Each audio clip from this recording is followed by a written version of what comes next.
Let me tell you why you're here. I've seen things. Oh my god. Whoa, yeah! You don't stop and look around once in a while, you could miss it. Guaranteed to jack you up. Yo, what is going on, my dudes? It's your host, LamarStaysWeird, coming to you once again with another podcast. Now, for the people that are watching this, obviously you can tell what this is about. One, because you clicked on the video, you saw the title and the thumbnail, and same thing for the Spotify listeners or wherever you're listening to this. But you can clearly see if you're watching the video, I actually have a replica glove of our main, I guess, antagonist. Yeah, I mean, that's kind of the perfect way to call him. I mean, I grew up a bigger fan of Freddy Krueger in his movies than anyone else, which I'm pretty sure everyone else could say. Everybody's a bigger fan of Freddy Krueger than probably Nancy Thompson. Hey, it's not me. It's just everybody, and it's what the fandom really loves, is what the community loves, and you know, we're all on the same page mostly. But yeah, I'm wearing a replica glove that I actually got when I worked at GameStop. This little bad boy came in, and I had to have it, man. I was one of those employees where I stashed it just where I could get it. And I'm thinking about trying to wear this the whole podcast, but just in this first minute alone that I'm recording, I already know this is going to be a fucking nightmare.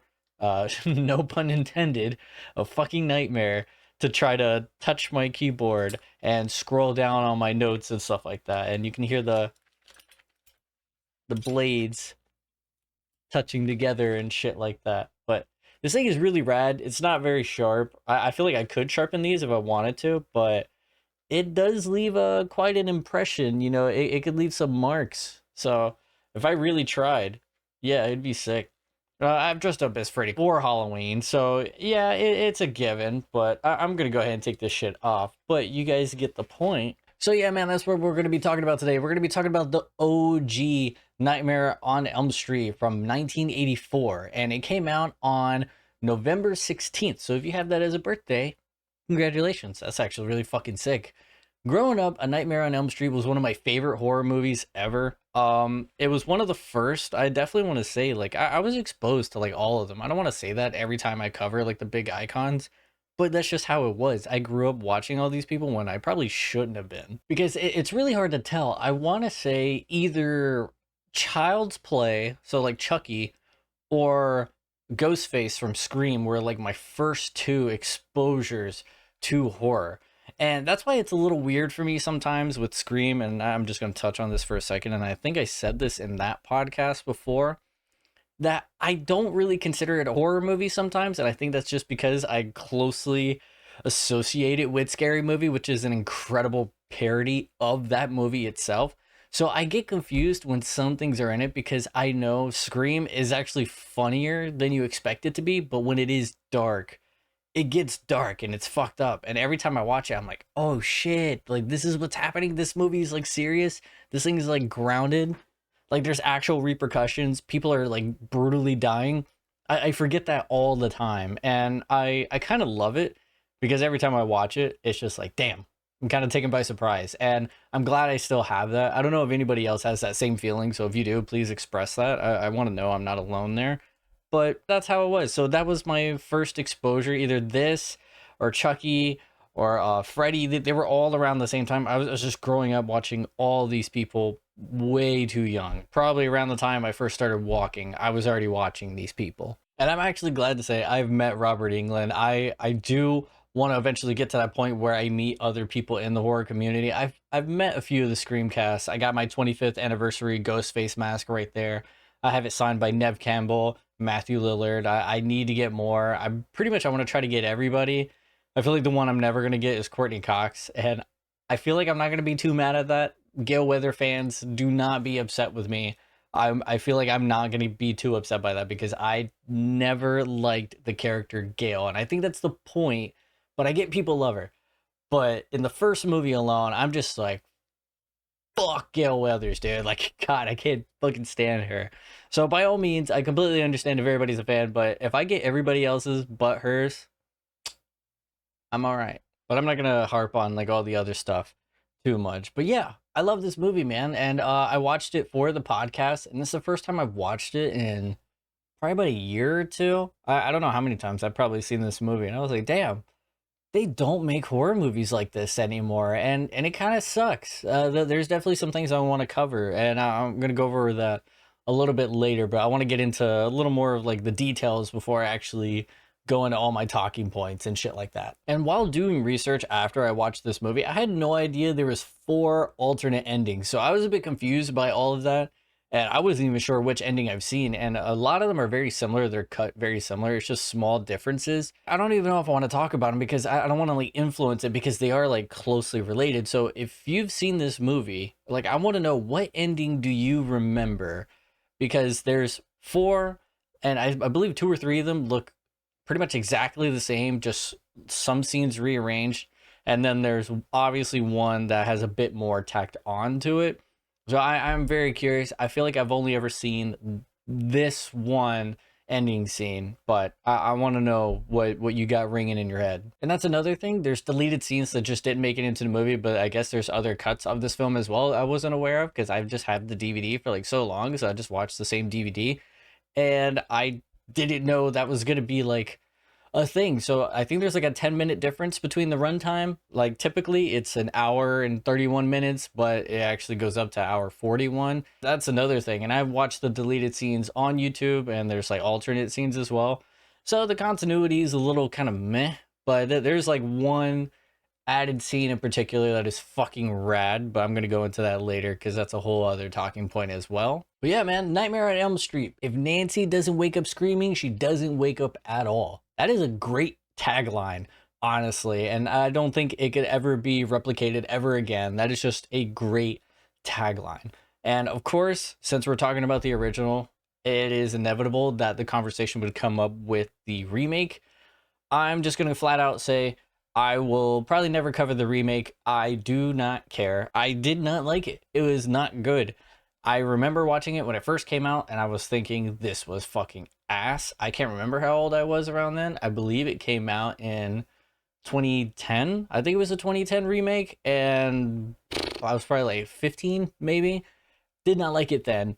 OG will forever be the greatest, and Robert Englund is very hard to replace, but I've heard it both ways, either that he's been open to the idea of Kevin Bacon taking over the mantle as Freddy and doing it. I firmly believe that would be an incredible casting. I have a feeling he could do it. I would really love to see that. I don't know if we'll ever see it, but that would be sick, and I know the community would really love for him to actually take up the role as well, because I have a little bit of faith. All it is the story. I don't question his performance. I don't have any doubt in my mind that he could do it. It's just the story and how they're going to like adapt the character, how they're going to make him look, because I feel like he is that great of an actor. He can do it. And I don't know, man. Kevin Breakfast, he deserves a chance. And I just wish somebody would approach him about it, give the community exactly what they want. And I think it will definitely turn a profit. And there are some alternate names to these movies that I thought was kind of funny while doing research, so I wanted to go ahead and say these. I'm not saying this in their languages because I will butcher every single one of those, but we got some cool alternate names. We got The Nightmare Hour, A Nightmare in the Depths of Night, Ghost Street, and The Claws of Night. Those are the ones I found that I was like, okay, these are like kind of interesting. I think my favorite is A Nightmare in the Depths of Night. I think it doesn't hit the nail on the head enough, so they really had to drag it like home. It's at night, during your nightmare, when the sky is dark, when the sun is down. That's when everything is happening, when everyone's sleeping. Yeah, when all the businesses are closed, that's exactly what's going on. Back when Walmarts were probably 24 hours, that's exactly what it is. Actually, wait, were Walmarts 24 hours in 1984? I'm gonna research that real quick. Okay, I couldn't fucking find it because everything is literally talking about how much they miss the 24-hour Walmarts and that they're never coming back and just so on and so forth. So I'm not finding when they actually started being 24 hours, but just for my joke's sake, it fucking happened. All right, enough with all that. So this movie was made on a budget of $1.8 million. That's actually very surprising, but it was the 80s, so they used their money very well. I think everything turned out incredible. they did everything right, but I know they did have some financial problems behind the scenes that they had a very hard time even trying to get up to that number, because I believe there was like a business that pulled out that wouldn't give money, and so people had to stop work, or not stop working, but people weren't getting paid for like a week or so. So I remember seeing that and I was like, damn, dude, these people were dedicated to the craft, and somebody had to like start using their own money to pay for everything, like take out a loan, use credit cards. Like, it was a whole bunch of things, but they did it and they fucking got it, man. They fucking like put in the work and it paid off very well. We now have one of the biggest icons in horror ever. I'm glad they did that. And the return was incredible. They did $25.7 million worldwide. And that's probably nothing compared to just how much money the IP has generated ever since then. Still to this day, like there's people still buying like horror merch. Like I bought the glove just a few years ago, and then I have this Freddy shirt right here. Like there's so much, and it's forever gonna keep coming. Like he's been in countless games, TV, he's been all over the place. And of course, we wouldn't have any of that without the late and great Wes Craven. He wrote and directed this film. He worked his ass off, and he held on in this film for years because nobody wanted it. But then out of nowhere, New Line Cinema was like, you know what? Fuck it. We'll take it. New Line Cinema was close to like bankruptcy and like closing down. And they took a chance on this movie, and this movie single-handedly saved all of New Line Cinema. It's the house that Freddy built, and it is true. And it's not far-fetched to say we would not have the MCU today that we know, and that is possibly going to be getting better with all the announcements that they've had. We would not be getting that. And in the light of Deadpool versus Wolverine, if you haven't seen it yet, please go away. Spoilers alert. But we would not have Blade. And without Blade, the original Blade with Wesley Snipes, we would not have the MCU that we have now because of Freddy fucking Krueger, man. That movie popped off and set the wave itself of Marvel movies to come. Think about that. That is fucking wild. All because Wes had this incredible idea that was inspired by his childhood bully, and then also by a drunk dude who was watching him sleep in a car when he was a child. So like those two incidences just like met in his brain and just like made sweet, intimate love with this other concept, another real world tragedy of where these people were mysteriously dying in some Asian country, and it formed the horror icon that we have now and gave us these incredible movies. And the span a lot of people's childhoods we would not have if it wasn't for Freddy Krueger. Like some other movies, we wouldn't even have Ice Cube's Friday, Jim Carrey's The Mask, the original Mortal Kombat, what is actually pretty fucking good, so don't anybody tell me shit about it. It is actually pretty fucking good. The Final Destination series, which has been an incredible series itself, some hit or misses, but iconic, and installing fear in everybody who's ever driven a fucking car behind a semi holding wood, especially in the fucking South. The Lord of the Rings series, which a lot of people fucking love. It is massive and probably the best fantasy movies ever made. And even the Conjuring universe, which has given us the horror daddy himself, Patrick fucking Wilson. So it has been just a constantly giving, all because this movie saved New Line Cinema and has been able to progress and just give us just treat after treat after treat. You know, hit and misses all the way, but still they've given us so much. So if it wasn't for Freddy, we wouldn't have the MCU or a good chunk of horror movies that are very ingrained in our society nowadays.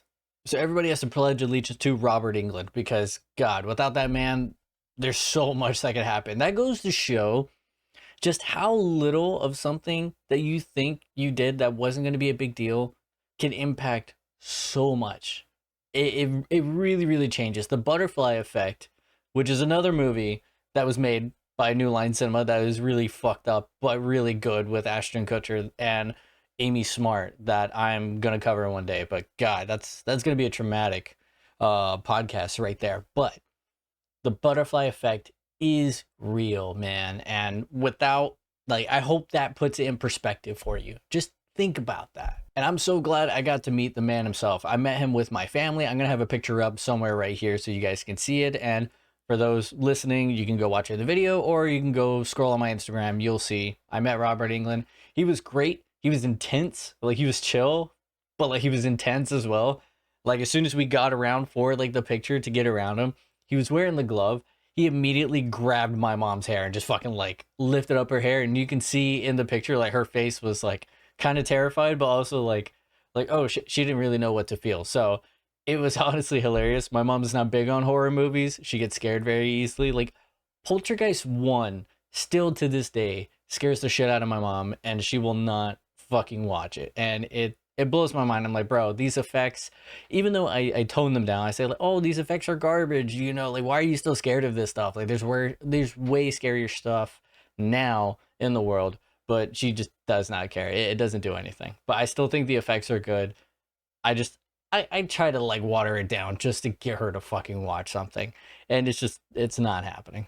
All right, let's go on some ratings and some synopsis, and then get into all the talking points I have. All right, so on IMDb, this movie is sitting at a 7.4. I think that is great. I think that is pretty damn doable. Letterboxd, it's at an average of 3.6. Now, I did try to find some bad ratings that were a little justifiable into what they were like saying, but ironically enough, it was a lot of people saying they were just falling asleep during the movie, and they're like, oh, this is boring, this sucks, like, well, like this concept, all this other stuff. Like, it was just a lot of that. And I'm like, okay, I don't know. I mean, I'm glad I don't feel that way about this movie. Could I see it? I mean, I don't know, but it's just, I like the movie a lot, and his personality, like, throughout all the films, is what makes him great as well. And I feel like that's probably what a lot of people are like expecting, but realizing Fred Krueger, which is what he's credited as in this one, Fred Krueger, he didn't come out of his shell completely until like the next movie, the second one on, is where we get the Freddy we know and love today. So I tried to like balance it out, find a 1 star or a half-star rating, and it's just a lot of them were saying that I didn't see any like fully critiquing reviews that were like, okay, yeah, I can incorporate that. But I did find a 4.5 star one that was actually pretty popular, and I kind of agree with it too. And they said, and they were quoting, "What the hell are dreams anyway? I don't really care how corny this actually is. The concept alone terrifies me. So much so that I've actually feared watching it for years. It wasn't all that scary to actually watch now, but instead thankfully rode the perfect line between spooky and campy. I unapologetically love this, and the startling dream concepts within the movie are so original and horrific, and sometimes hilarious, that I was actually completely drawn in from start to finish. And a highlight of the screening, the whole audience broke into hysterical laughter when Nancy pulled out the coffee maker out from under the bed." Which, this is a person that actually got to rewatch it in theaters, because for a while, they have been doing that. They've been bringing back classic horror movies every now and then, around the holiday season, you know, to get people in, and it's so cool. And a lot of times they're cheap. If I remember correctly, I think they're only like $5. You just got to first come first serve, man, and you can be able to watch all these classic movies on the big screen. And I'm so glad I got to do that with these movies. There's quite a few I got to see at this point, and I love that. I'm glad theaters do that, where they put out these old movies back into the theaters, because man, the theater experience is something else. Like, it is great. I really do enjoy it. There are definitely moments where you hate people that are around you because they won't stop talking or whatever the fuck. Yeah, that can get annoying. But the theater experience is just something. Being in a room with all these people watching like this movie that love this movie, especially bringing back an older movie, it is fucking great. Like, I know if people brought back like fucking Twilight, it is going to be like something. I think they've already done screenings of that. Just bringing back old movies, and even like movies like The Room, which is stated as one of the worst movies ever made, you know, Tommy Wiseau's The Room. People have events where they get together, watch this, laugh at this fucking movie, and throw spoons at the screen, like plastic spoons. It's just a fucking thing. It's such a cool event. And as I was saying earlier about the whole like MCU and stuff, it became such an event. It became a thing to do, to look forward to, like pretty much as big as like the Super Bowl. I'm not into sports, but it became that for a lot of people. The next like thing people were planning out, like, yo, what are you going to be wearing to like the Marvel movie, you know, to the next one, or so on and so forth. Yo, we got to have money to make sure we buy our tickets as soon as they go on sale. We're going to have this. We got to make sure we have the time off. You got to leave work early. You got to call out. So many different things. Everybody had a plan accordingly to go to these events, and it's so great. And I'm glad they do these for horror movies and other cult classic movies as well, because it's really fun to actually get the chance to watch movies like this on the big screen that everybody would have missed out on. And it sucks if it actually stayed that way, because then that would never happen. But thankfully, we got people, some people making smart decisions.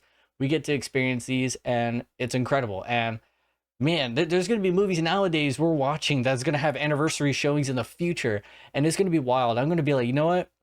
I actually saw that one in theaters on opening night. I still got my old tickets pinned up on my wall somewhere, or I got them in a box or something. Future me is going to know, and I would love to share that moment with somebody or something, because that's going to be cool to some people. Like, imagine watching this for the first time in the 80s.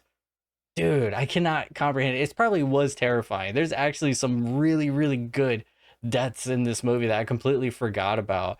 You know, because you think of it, you're like, oh yeah, I remember that. But when you're watching it, you're like, fuck, they actually did this. That is so fucking cool, man. Like, it's just, it's amazing. Movie magic is such a thing, and it's a wonderful time, and my favorite pastime. I don't know what I'd do if we didn't have movies. Oh, all right. Sorry for gushing about all that, but so yeah, you know, synopsis. A lot of people already know the synopsis. You know, Nancy Thompson. We're following her. Her and her friends are being tormented by these nightmares. They start to get more and more intense, and then friends do start dying. They try to uncover this mystery of everything that's going on around them and their parents being secretive. And it starts to unravel this mystery that there was actually a vigilante, like, mob murder, and the parents were in on it. And this person became a spirit, like a demonic spirit, and is actually starting to take revenge on the children of the people that killed him. So comes this whole thing. It's a wacky concept, but I like it.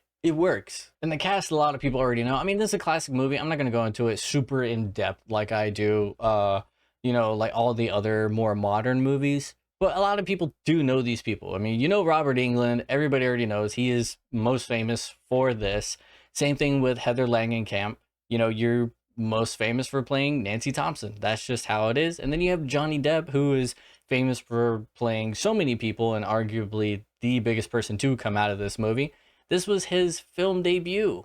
And another thing with the whole butterfly effect, I feel like that's just going to be like the underlining topic of this podcast, is the butterfly effect. Because Wes Craven's daughter is the reason we have Johnny Depp. Think about that. Is the reason we have Johnny Depp, and is also the reason our final girl, Nancy, is not a complete klutz or anything. That is great. All because she put in her 2 cents, because she literally threatened to run away if he did not cast Johnny Depp. All because she thought he was dreamy. And this is before he was famous, guys. And I get it. People watch this movie now. And that was another thing in the reviews. A lot of people were just saying, like, oh yeah, Johnny Depp in a crop top. We don't see guys in crop tops like that anymore. True. He made it look good. Would I do it? I'd totally do it. But I got like a gut going on. I don't really want to show it. I'm glad my mic's hiding it. But yeah, I got like a bit of a gut going on. I've gained some weight. Okay. I'm in my late 20s. All right. Forgive me. I'm now 28. I have an excuse. Okay. It's like the first period in my life where like my pants didn't really fit anymore and they started to get a little tight. All right. Now I wear some looser stuff. Okay. I'm getting there. I'm understanding what it's like to be a growing adult. I've always had like such a high metabolism, but back in the day, your boy did have like some abs. Okay. And I could probably have rocked a crop top like that. I'd look like a twink. I would straight up look like a twink or a Twinkie, whichever way you want to describe it. Or I look like I needed a Twinkie, to be honest. But any of those, that's what I would look like. I wouldn't look as good as him, but I could rock it. Nowadays I can't. But when your boy gets in shape, fuck yeah, man. I'll rock a crop top. Fuck yeah, I don't care. I'll do it. I'll show my midriff. Yeah, and my happy trail, you know, if that's still like a thing people are into. I don't know. But yeah, we wouldn't have like that beautiful icon himself, and we wouldn't have Jack Sparrow. So butterfly effect, man. All because this girl was like, yo, he's fucking cute, he's dreamy, you need to cast this guy. And like her dad was like, I mean, not really, we don't really want him, but all right, yeah, sure, whatever. Did it.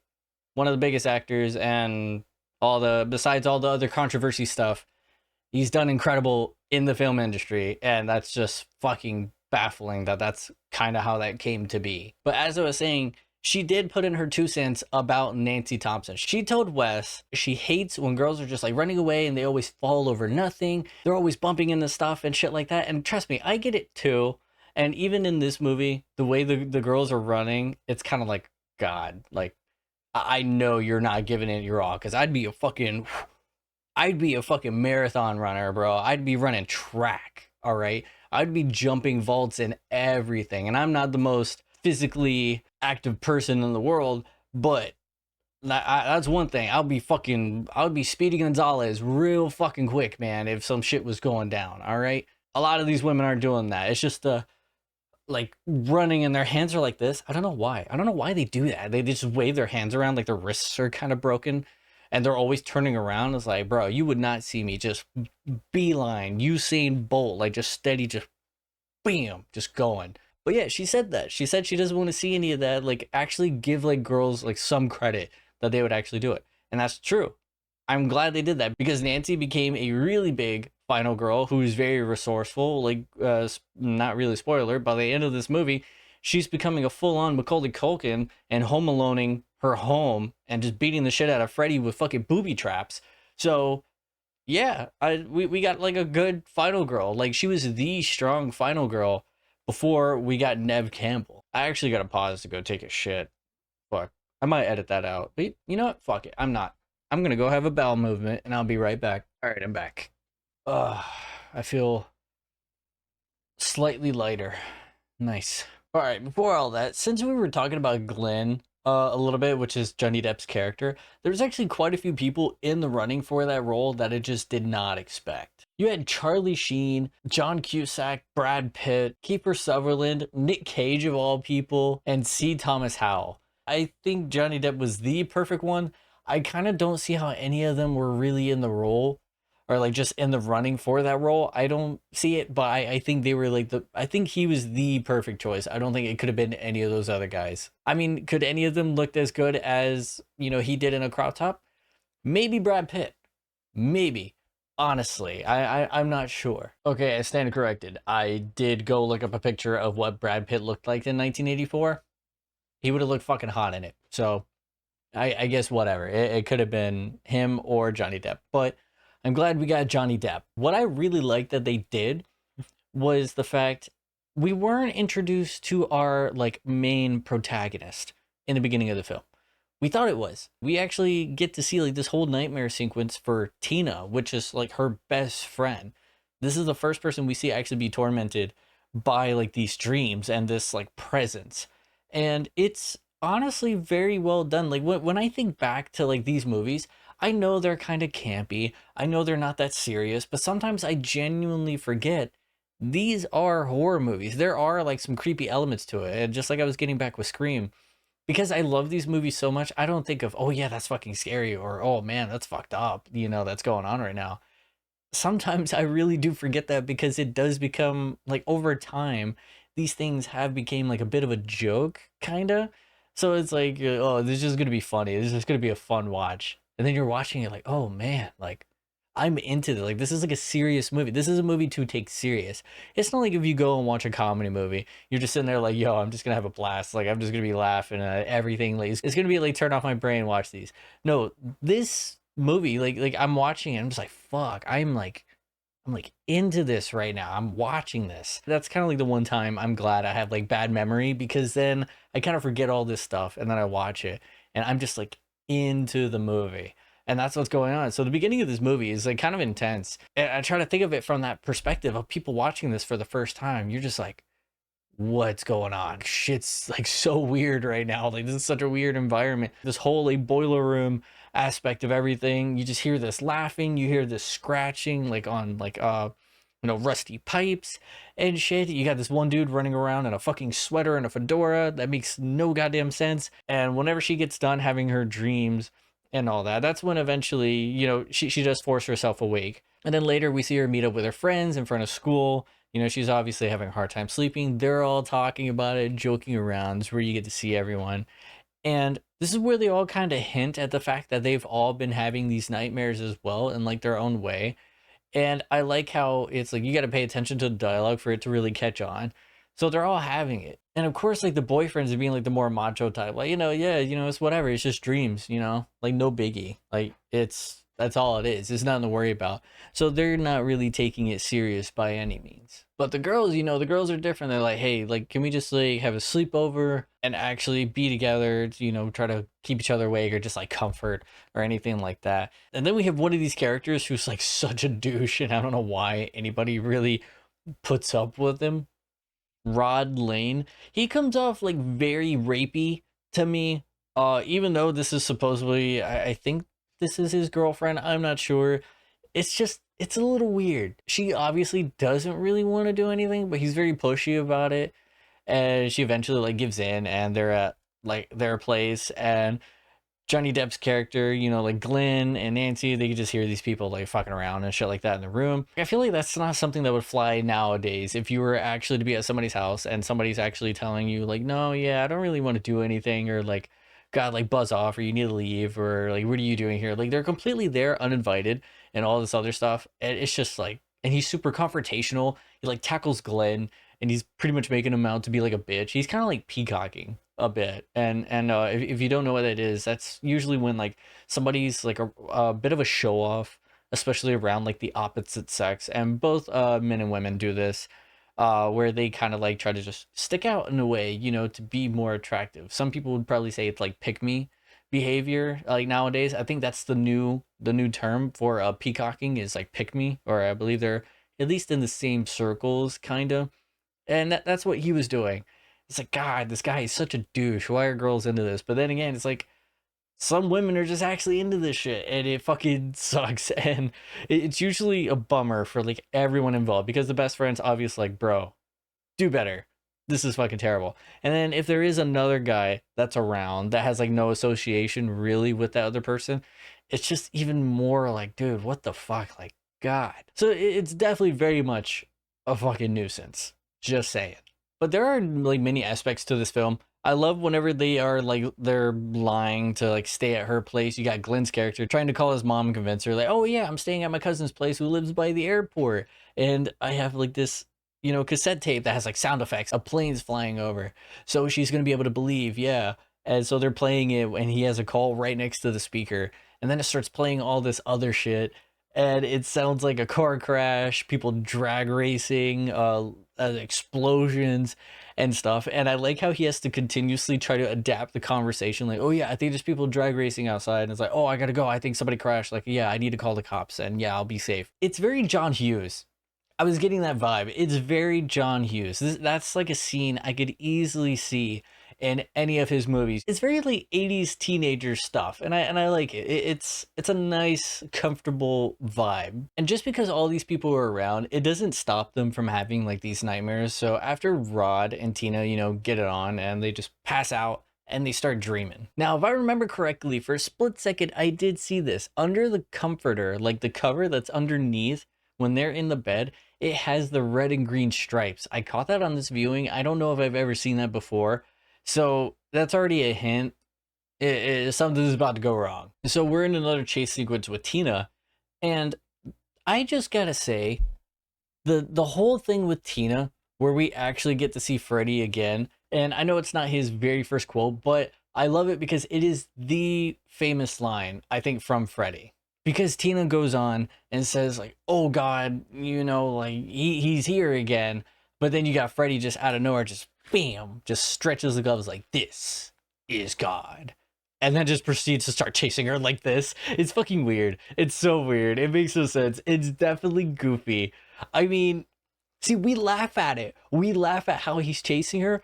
But to be honest, if there was anybody in a fucking alleyway that, with this incredible blue lighting, which I'll get into that later. I love how old horror movie lighting, it looks good. And I feel like we don't do movies like that anymore. We have gotten creative, but there's just something special about old horror lighting. I'm just saying.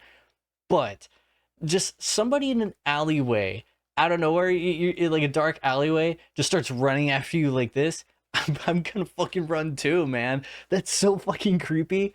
And especially if it's like an older dude with a very deep and like raspy voice, I'm gonna freak out a little bit. It's like, dude, fuck that. I'm not going, like, I'm not gonna be around that. I know I'm the tallest 5'6" guy around, but Jesus, I can't do that. I can't do that. No, I'm gonna run away. You know, I can at least outrun him. That's the most I could try to do. But anybody would run away in that scene. Tell me I'm wrong, and they wouldn't be creeped out. Because I don't think I know a single person who's gonna be like, you know what? I'm gonna fight that guy. Because that comes off as crazy. If somebody's coming off as super like crazy, like just completely bonkers, no, I'm not gonna want to do that. I'm not gonna want to fight this person because, all right, you are on some shit. I don't know what's going on in your head. I just know I need to get the fuck away from this area and you right now. But he does eventually catch up to her, and we get our first kill of the movie, and it's done so well. Honestly, how like I haven't seen like the behind the scenes, but where they're lifting her up and just moving her around, and oh, dude, there's just so much. Like her death scene is so good. And what I really like in this movie is even though the concept is like sleeping and dreaming, all that stuff, I love that. I believe 3 out of the 4 deaths that happen in this movie happen in beds because Rod dies in a jail cell. He gets hung or hanged, one of those. Everybody else dies in the bed. And I love that. It's all done in very different and super creative ways. You got Tina, who's kind of flung all around the room, which is great. And then she's actually going up the wall, right over it, just being slashed to hell and back. And then she just falls dead onto the bed, splatters everywhere. Very good scene. And then we have Nancy's mom, who, when Freddy is on fire, he just gets under the blankets and is like pretty much baking her alive with the fire. And Nancy comes in, rips off the blanket, and that's when she sees her mother is just like all bones, and she just descends into this foggy lightning like void, and that's it. And then the mattress just turns clean. She's gone for good until the end of the movie, which that's a whole different thing. But then the best one is definitely Glenn's that whole, oh dude, that whole that whole scene is so good where he just sinks into the bed and then all the blood just starts raining to the ceiling and a very good effect. That was genius, dude. That was such a good one. And then you see the blood moving in like directions. There's this moment you actually see it. There's a lamp and it's caught some of the blood and the way that it's rotating, because it is on a rotating set. So when it is rotating, there's a little bit of blood in this lamp and it starts trickling out and just raining up. It's a small little detail that I really, really loved. And there is a deleted scene where, and I don't know if it makes it more creepy or not, but when Glenn, he's obviously sucked into the bed and we never see him again. In the original, like the original cut, that's how it is.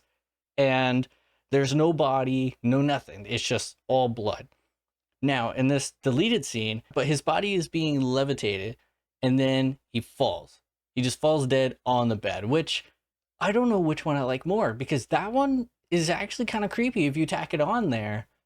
But I like the fact we have no idea what happens to his body. We just know this dude just got bled and that's it. Just flooded the room and there's nothing else to go off of. Even the paramedics are grabbing a stretcher and one of the cops just straight says, "Oh, you don't need a stretcher. You're going to need a mop." And it's like, whoa, all right. Like, I get it. That's your job. Could have been a little more subtle. So all of those scenes, very well done. And I think the nightmare sequences are actually pretty good. And they very much get way more creative in the later movies. And I love that because dreams are just fucking weird, dude. They're so weird.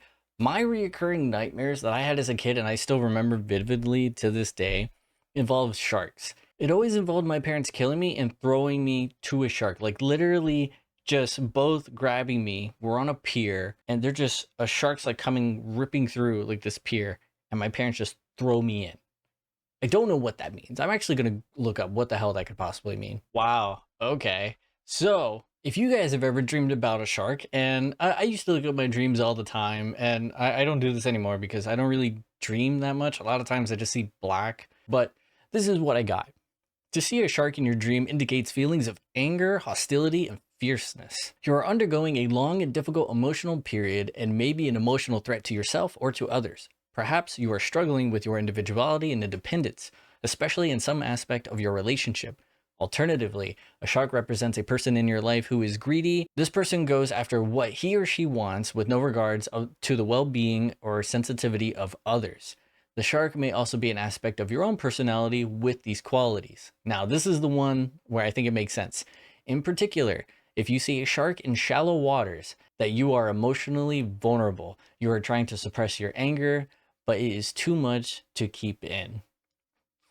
I think we hit the nail on the head, ladies and gentlemen. That very last part, I believe that's a lot of what was going on. A lot of things were really hectic back in my youth, back before my knees were starting to hurt from growing. So, yeah, I could see that. Okay, I couldn't find one that was very specific to the point of where your parents are actually killing you. But I'm going to interpret that as my parents feeding me to that shark, that's what it was. It was my parents giving me all that anger and shit like that. So, yeah, that makes a lot of sense. It really does. I'm not going to go into all that, but it makes sense.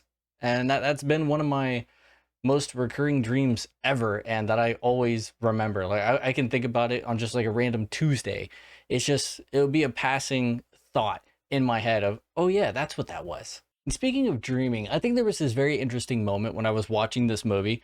So when Nancy is asleep and the at Tina's place, and the crucifix kind of just gets knocked off the wall, and then that's the iconic shot where Freddy's coming through like in a very stretchy, like the wall is morphing to like his form while he's coming through, and then goes back. Now she is sleeping and she doesn't see anything, but when she kind of wakes up, she puts the crucifix back on the wall, and then she taps on the wall, making sure it's solid.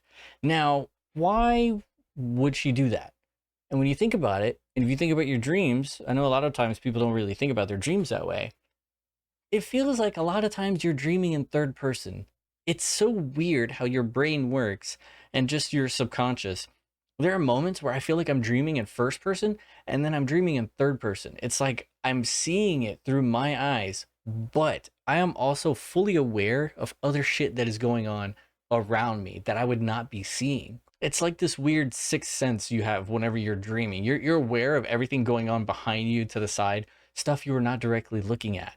And I believe that's what was happening. And it really made me think about that. It's like, damn, yeah, dreams are kind of like that. You're just fully aware of everything that's going on in that space. And unfortunately, I've never had any type of lucid dreams where you are fully aware that you're dreaming. And people have all over the internet have talked about how they've had those moments where they actually said, oh yeah, I'm dreaming. Or they're talking to somebody and be like, you're not real, or I'm dreaming.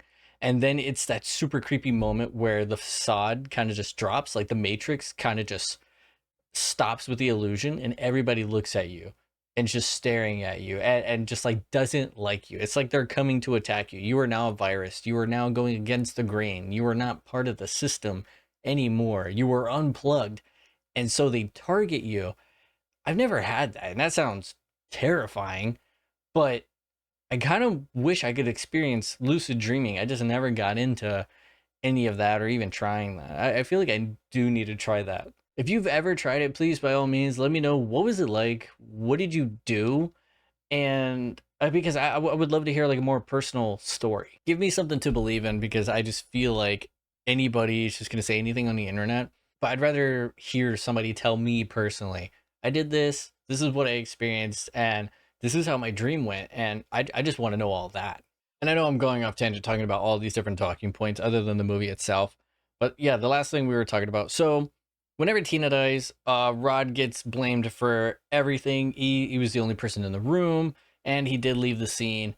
But eventually, he's caught by police. They hold him in the cell. Freddy does eventually get to him, killing him as well.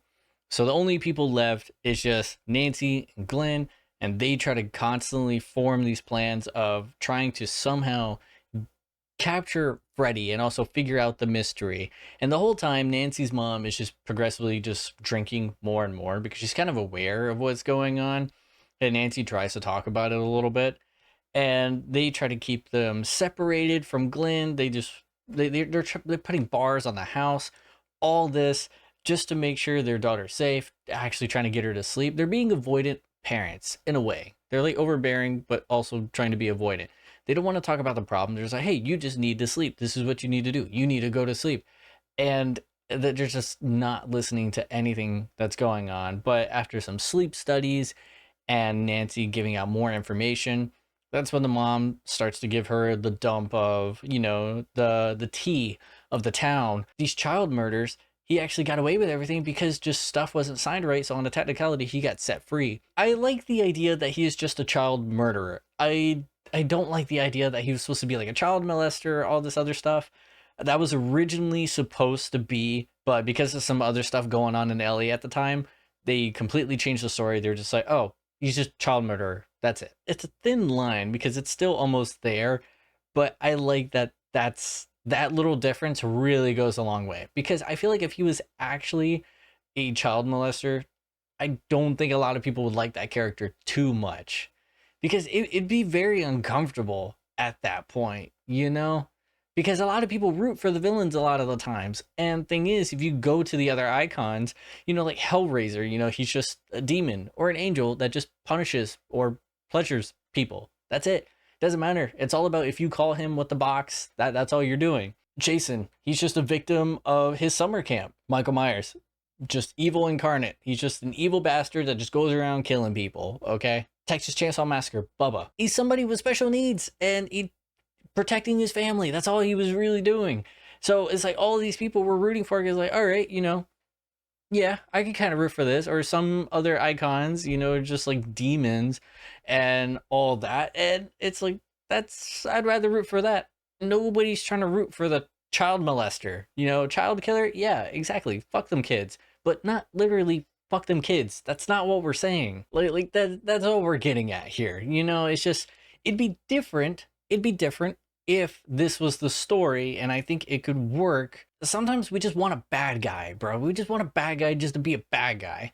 But if you wanted to have that line, you could say, this is what happened. If they wanted to go the route of him being like, somebody that like touches children, you could just say, he was somebody who was wrongfully convicted. I believe the remake in 2010 had me thinking that's how they were going to go, was because he was trying so hard to deny everything. And he played the scene very well where everybody was chasing him. He's like, I swear I didn't do anything and all that. And it was like, man, if they changed the story where people thought he was like, these kids lied about what happened just for whatever, because, kids can lie about something like that. No, not really. If a kid tells you that, believe it. I don't care who it is or who they're pointing fingers at. Believe it. It is a child, okay?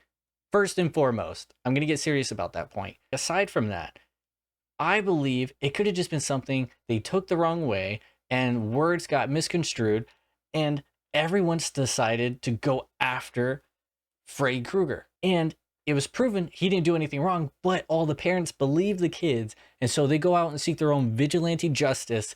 And then that's where Freddy starts getting his revenge after they murder him for nothing. So he just decides, you know what? I'm going to haunt every kid on Elm Street, all these generations, for the rest of eternity, because of what you guys did to me that I did not deserve. I was wrongly judged and murdered. And that would make sense. At that point, okay, I'm going to root for that guy. I understand it. Fuck them kids. But not literally. And instead, in the 2010 remake, they actually decided to go back to the original. And they're like, yep, that's exactly what he was. And nobody liked it. Nobody fucking liked that movie. I don't know a single person who's liked it. So if you like it, by all means, I want to know what you think. But nobody liked it. And I believe it's mainly because you just can't replace Robert Englund. But I feel like that story just a lot of people didn't like. A lot of people would rather have a child murderer than somebody who diddles children. Like I think that's an easy decision, if you have to choose one. But the only way they would have made it work is if they did that. That's all I'm going to say. But like I said earlier, Nancy comes up with this whole plan. Glenn does get killed whenever he does fall asleep, also trying to help her when he was supposed to be helping her snag Freddy out of her dreams, because she realizes, oh, I can take stuff from my dream if I hold on to it and then wake up. So that's where That's where all that happens. But she couldn't do that, so she has to do it on her own. And she does. She brings Freddy out into the real world and does the whole Home Alone sequence. And she eventually just turns his back on him. And that's it. It's the power of bullying, of what they tell you when you're younger. Oh, just ignore the bullies. Don't pay attention to them. Not knowing that's not really how that works. As somebody who got bullied, it kind of just makes it worse. They still just, beat the shit out of you anyway. And so she does that, and he just vanishes. And by the end of this movie, it's a little confusing to me because the mom is alive again, but everything seems like a dream sequence. And then all the friends are alive. They're all in the car. And like, I'm not going to go further than that, but it's a little confusing at that point. That's where the different endings come into play. And I want to know, what endings did you have? Because that's very confusing. Even me, like growing up now, I'm like, what? I was like, wait, what does that mean? So I know Nancy is alive because she's in part 3 and New Nightmare. So it's confusing. It's a little confusing to me, but that's like the whole movie. And I do still have some talking notes I actually want to get over before we actually go through all this. Hallway scenes in horror movies. So good, dude. When Nancy's in school and she's falling asleep and she hears Tina calling out for her, so she goes out in the hallway, sees the trail of blood, and then just sees like the body bag. And the legs lift up and is getting dragged off into another hallway. Loved it. Thought it's great. It's shot very well. And there's so many really good horror scenes that are just in hallways, and just hallways in general in like almost any movie, and now action movies are really starting to get there because of the whole Netflix, Daredevil hallway scenes. Now we're starting to see more of shit like that. But hallway horror scenes are completely different level. One of the most iconic ones, you got The Shining with the Grady twins at the end of the hallway, and just the whole scene of just following Danny while he's on a bike. So good. Then you have The Nun. I know a lot of people like The Nun, but I love the Conjuring universe and their movies. I still haven't seen The Nun 2, but The Nun, that one where she's turning away and the nun is at the end of the hallway, just kind of periodically just coming closer, and it's rotating, and you see her having a hard time trying to keep her stance. Like I thought that was good. I like how that looks. It's definitely creepy. You got a short one, but Exorcist 3, that little jump scare where that that nun kind of just comes out with the damn scissors and or whatever they're called, and the nurse is just walking into a room. That's so good. Then you got another one that takes place in the hospital recently. You got Scream, the 2022, Scream 5. That one was good with Ghostface and Jenna Ortega's character, in the wheelchair. He's slowly walking behind her and he's talking, and eventually like knocks her out of the wheelchair. I think all of that was good. Even though I didn't really like the movie, I did really enjoy that. It was intense. It was nice. It just makes no sense that there were no workers around, like, whatsoever. I think he killed like 2 people, like a guard and a nurse, I think. And then he knocked out Jack Quaid's character. It's like, bro, where the fuck is everybody? This is a hospital. You got one that takes place in a house. Poltergeist, the original Poltergeist. That one's good. How they did the dolly zoom, where you're moving forward but zooming out, and it's creating that effect of elongating the hallway. But there definitely was some special effects to begin with, because I was a long hallway, and then it kind of match cuts. Like they matched it perfectly into it actually moving and becoming the real set long hallway. They did phenomenal. I thought that was a really good one too. And then we have The Invisible Man, like the remake Invisible Man, where his body is just morphing between invisible and not, like just certain sections of it. And he's fighting all these cops and then just beating his ex-girlfriend as well. There's just that whole thing, and he's just mowing down people and making his way out. So good, dude. Like hallway scenes, keep them coming, please, especially in horror movies. All of these have been very creative, so by all means, just keep doing what you're doing. But a good hallway scene, chef's kiss, man. It's so good. It's something a lot of people enjoy that they just don't know they need or enjoy, and I kind of hope this points that out. And earlier we were talking about New Line Cinema. I gotta talk about New Line Cinema's Scream Queen, Lynn Shay. She has a cameo in here. She's actually Nancy's teacher, and you guys do know Lynn Shay. She's in the Insidious movies. Her name is Elise. She's like the paranormal or like medium or something like that. Yeah, she's like a medium. And that's who she is in those movies, and she eventually becomes like a spirit because her character dies. That woman, she's so great. I imagine she's like really sweet. She's in plenty of films, but I mainly know her from the Insidious series.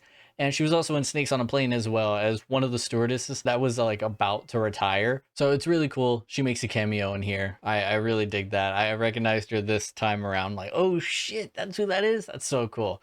I love things like that. And my last talking point I wanted to talk about was just how big of an icon just Robert Englund made Freddy Krueger, because there's so many like spoofs or just, you know, just homages to the character itself. Like, everybody knows Freddy Krueger to like some standard. I love how animators actually get to sneak in little Easter eggs to things here and there. And everybody loves horror, you know, to some extent, you know, a little bit or a lot. And obviously people in the industry are going to want to pay homages to certain things. And we have that as well. It happened with Rick and Morty. They had Scary Terry, who was very much Freddy Krueger. And I love his voice and how he just constantly says bitch all the time. And I love that. Robert Englund made like the word bitch to where anybody that says it, I think it's the most iconic one. It's just, you know, like, oh, welcome to prime time, bitch. And just how he says it, just bitch. Like, it's just so good. I love that just in his voice. It's like, bro, call me a bitch, please. But, you know, he's inspired other, like, you know, big villains nowadays. You know, Vecna, very, very reminiscent of Freddy Krueger, because, I mean, it's very obvious. He had the long hand, you know, the same thing. He comes after you and like these types of trances, dreams. That's what he's doing. And plus, they also had Robert Englund in that season. And I'm kind of glad they didn't make him the villain, but I've also really liked it if they did, because it's Robert Englund. But it would have been too on the nose. But the villain was also very reminiscent of his villain, so it was kind of still on the nose, if you know what I mean. But Stranger Things still did a good job. I still can't wait for season 5 and figure out what the hell is going on and how all of it's going to wrap up. And then another one I completely forgot about, Nightmarica in Danny Phantom. And I'm sure that is probably, you know, giving you guys a fucking brain blast right now, just unlocking some neurons. And you're going to imagine this character from Danny Phantom from back in the day, which was definitely one of the top tier Nickelodeon shows ever. And then I can't really count where Wes kind of dressed up as Freddy Krueger in Scream, but I mean, it's still something, you know. RIP to the legend, Wes, you're phenomenal. I'm glad we got to at least see that. That's forever solidified for like the rest of human civilization. And then we have Tiny Toon Adventures, Eddie Cougar. So, I mean, that's pretty spot on and looks very similar, obviously, but it's another nice homage in cartoon that just happens very often. I never watched Gravity Falls. I saw this one when I was doing some research. Dream Hipster, there you go. That one's very similar. And the last one, I think, was the last time Robert Englund actually, you know, put on the gloves and actually embodied Freddy Krueger again, was for an episode of the Goldbergs. And I think his name was Mr. Knifey Hands. Obviously still Freddy Krueger, but I think that's kind of what they were calling him. My mom watches the show. I have no idea. But I think that was the last time, and I believe that was in 2018. I don't think he's reprised it since. I could be wrong. By all means, let me know. But I love these homages to him. He's such an icon. Robert Englund is dope. He was incredible to meet. I'm really glad I got to do that. This movie was great. I still think a lot of people should watch it. It's one of those movies I would definitely like to just watch every year around spooky season, you know, watch the list. It's one of those. But obviously, I love this movie. I think that's going to be it. I don't think I really have anything else to say. I hope you guys enjoyed it. By all means, please check out all my other social medias. I try to be active on them, and I'm going to try to keep doing this as much as possible. It's going to be fun. And before I go, I got to give you a cookie's fortune, bro. And you know what? I'm going to give you guys one that's a little simple. You know, it's a old, wise saying. It's a saying as old as time itself. And here we go. Don't start none, and there won't be none. Do with that what you will, ladies and gentlemen. But until next time, be excellent, be kind, subscribe to the podcast.